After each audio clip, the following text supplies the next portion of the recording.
प्रिय दोस्तों, नमस्कार। न चिंता और न किसी प्रकार की चाहत, तुम्हारा स्वभाव है बादशाहत। तुम्हारा स्वभाव है सर्वश्रेष्ठ। इसी पर हम वीडियो में बात करेंगे। उससे पहले अगर आप चैनल पर नए आए हो तो सब्सक्राइब भी करें, वीडियोस को लाइक भी करें, जो पसंद आए उसको ज़्यादा से ज़्यादा शेयर करें। शेयर करना ना भूलें और पूरा सुने, वीडियो को अंत तक सुने तो आप वास्तव में इसका लाभ ले पाएंगे और जीवन में अपने उतार भी पाएंगे। क्योंकि सबसे महत्वपूर्ण यही है कि हम जो चीज़ें सुन रहे हैं, हम जो चीज़ें समझ रहे हैं, वो जीवन में आए भी। अगर केवल आई ना और सुनने की बातें बस रह गई तो फिर कोई मतलब रह नहीं जाएगा। केवल सुनने से नहीं होगा, लेकिन अगर आप सुनते हैं तो कुछ ना कुछ अंश तो जीवन में उतरता ही। सुनते हैं और समझते हैं तो ज़रूर कुछ ना कुछ भीतर आता है। तो पूरा सुने। हम चलते हैं अपने वीडियो की तरफ। प्रिय दोस्तों, ज्ञानी जनों ने कहा है, न चिंता और न चाहत। एक महापुरुष कहते हैं कि न चिंता और न चाहत, तुम्हारा स्वभाव ही है बादशाहत। यानी चिंता और न चाहत, तुम्हारा स्वभाव बादशाहत। तुम्हारा स्वभाव यानी आपका नेचर, बाई नेचर ही, जैसे हम कहते हैं ना, बाई नेचर ही वो ऐसा है। वो बचपन से ही ऐसा, मतलब वो बाई नेचर है ही ऐसा, उसका नेचर ही ऐसा है। नेचर ही ऐसा कहने का मतलब, जैसे घोड़े का एक अपना नेचर होता है, हाथी का एक अपना नेचर होता है, उसकी प्रकृति एक दूसरी ही प्रकार की। एक पक्षी, जैसे एक बाज की अगर हम बात करें तो उसका एक अपना नेचर है। एक मगरमच्छ की बात करें तो उसका एक अपना नेचर है, अपनी प्रकृति है। ऐसे ही तुम्हारी जो प्रकृति है वो बादशाहत है, गुलामी नहीं। लेकिन ऐसा लगता है कि हम बादशाह हैं, हम बादशाह हैं, हम राजा हैं। इसमें यही कहा जा रहा है, कह रहे हैं न चिंता और न चाहत, न चिंता न चाहत। लेकिन हम तो चिंताओं से भरे पड़े हैं।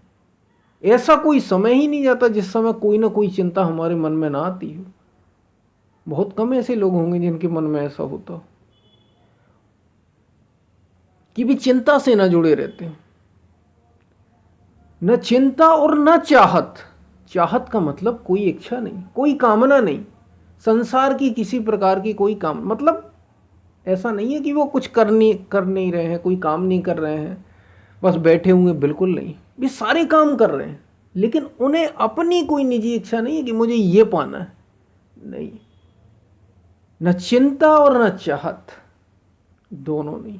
लेकिन हमें तो चाह भरी पड़ी, हमें अब ये करना है, हमें अब ये लेना है, हमें अब ऐसा होना है, अब हमें ऐसा होना है। हम तो निरंतर चाह में ही जी रहे हैं।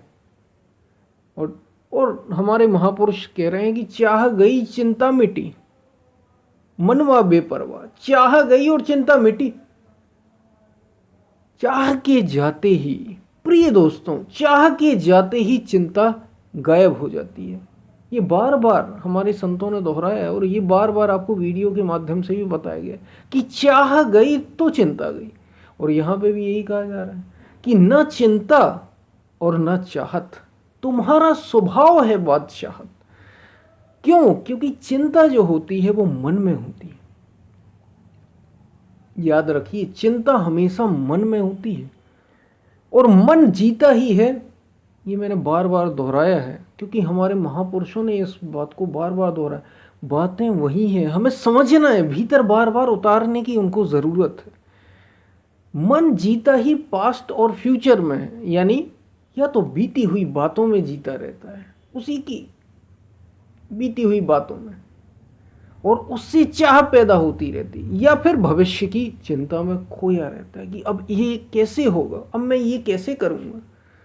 जबकि मनुष्य का स्वभाव क्या बता रहे संत हमारे कि न चिंता न चाहत, क्योंकि चिंता और चाहत तुम में नहीं होती, तुमसे अलग है वो चीज।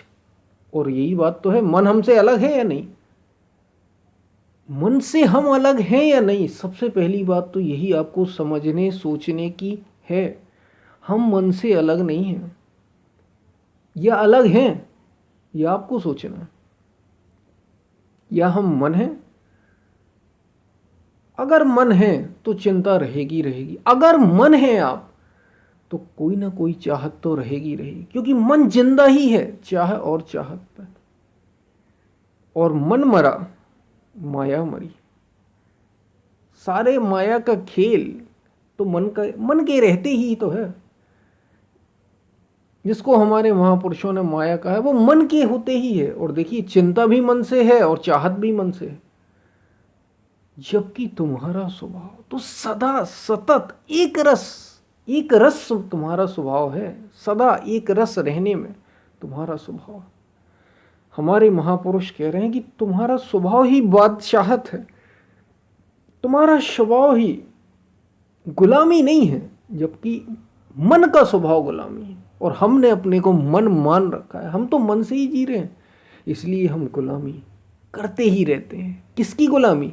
कभी शरीर की, कभी जैसा मन चाहता है उसकी, कभी अपनी इंद्रियों की और कभी अपनी बुद्धि की, कभी किसी दूसरे की। उसने ऐसा कह दिया और हमारा मन वही, क्योंकि हमारा मन ही भाग रहा है उस तरफ।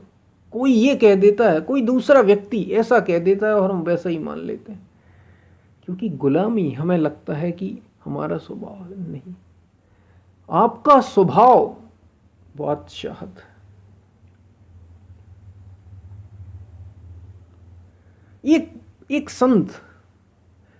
संत रास्ते पे पड़े हुए थे।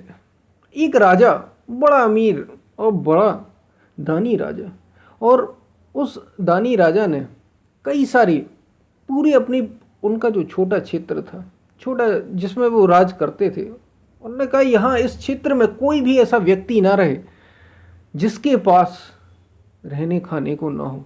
वो जो चाहे उसे दे दो, सबके पास पर्याप्त व्यवस्था होनी चाहिए। और सारे मंत्री और उनके सिपाही इन सब काम में लग गए। एक फकीर के पास वे पहुंचे। वो फकीर, वो संत अलमस्त पड़े हुए थे, नग्न पड़े हुए थे, रेत में लेटे हुए थे।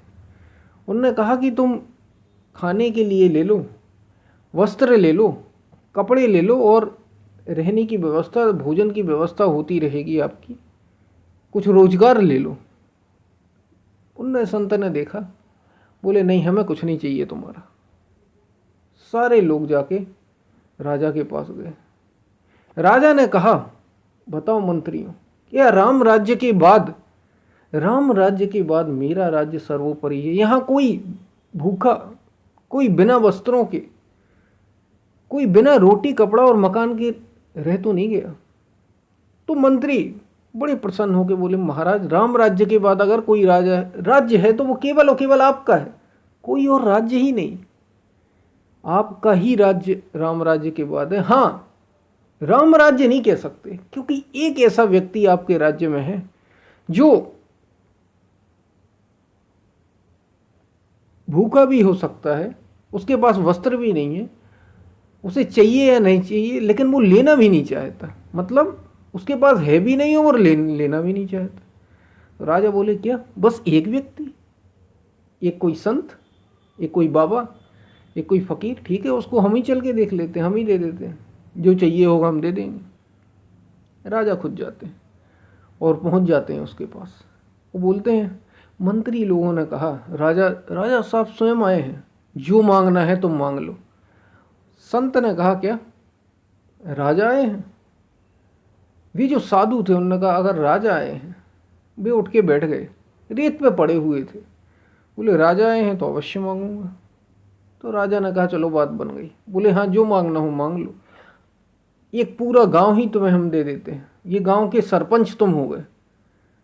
बोले, राजा साहब, आपसे अगर चाहिए तो मैं जैसा मांगूंगा वैसा आप दें। बोले, जैसा तुम कहोगे वैसा तुम्हें मिल जाएगा, तुम जैसा चाहे तो वैसा मिल जाएगा, लेकिन कुछ ना कुछ तुम अवश्य ले लो, ताकि मेरा राज्य राम राज्य के जैसा हो जाए।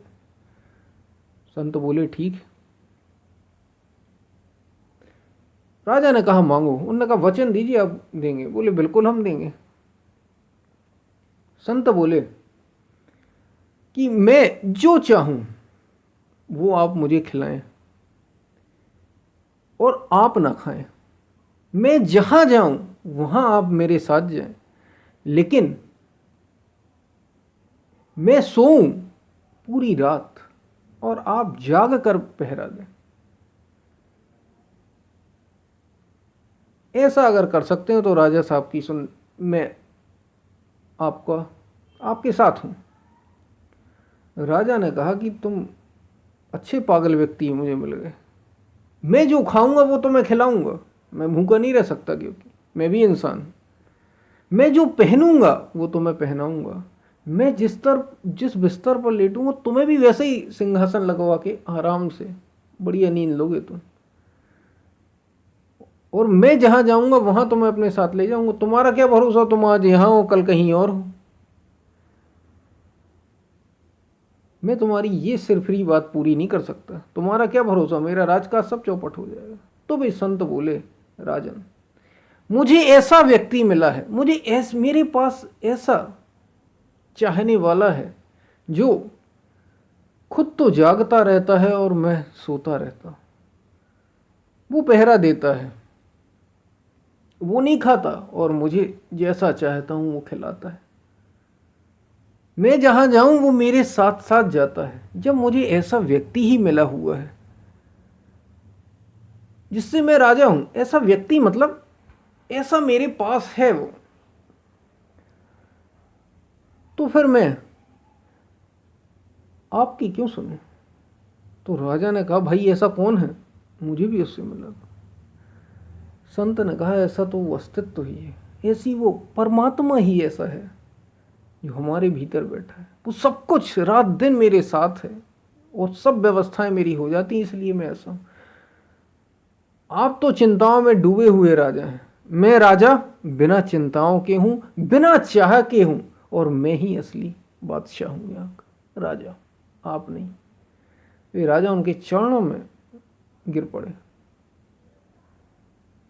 और उन्होंने कहा कि मुझे भी ज्ञान दीजिए। तो बस तुम्हारा स्वभाव, एक बार तुम उस अस्तित्व के गोद में आ जाओ, तुम्हारा स्वभाव ही पूर्णता है। पूर्णता तुम्हारा स्वभाव, चिंता तुम्हारा स्वभाव नहीं है, चाहत तुम्हारा स्वभाव नहीं है किसी प्रकार की। एक बार वो परमात्मा, उससे आप एकाकार हो जाएं, फिर आप जो विचार करेंगे वो पूरा होगा, जो इच्छा करेंगे वो पूरी होगी। लेकिन उसे पाने के बाद, पूर्ण हो जाने के बाद, आत्मा से एक हो जाने के बाद, सत्य को जान लेने के बाद, आत्मज्ञान को पा लेने के बाद, उससे पहले तो आप मन के साथ रहेंगे। और ये तभी होगा जब मन मर जाएगा। मन मरेगा तभी आप ऐसा हो पाएंगे, ऐसे हो पाएंगे। शरीर और मन से ऊपर उठकर ही ऐसा हुआ जा सकता है। बस इतनी सी बात थी। तो न चिंता और न किसी प्रकार की चाह, न किसी प्रकार की चिंता न चाह, क्योंकि दोनों मन में होते हैं। तुम्हारा स्वभाव बादशाहत है, तुम्हारा स्वभाव पूर्ण हो जाना है।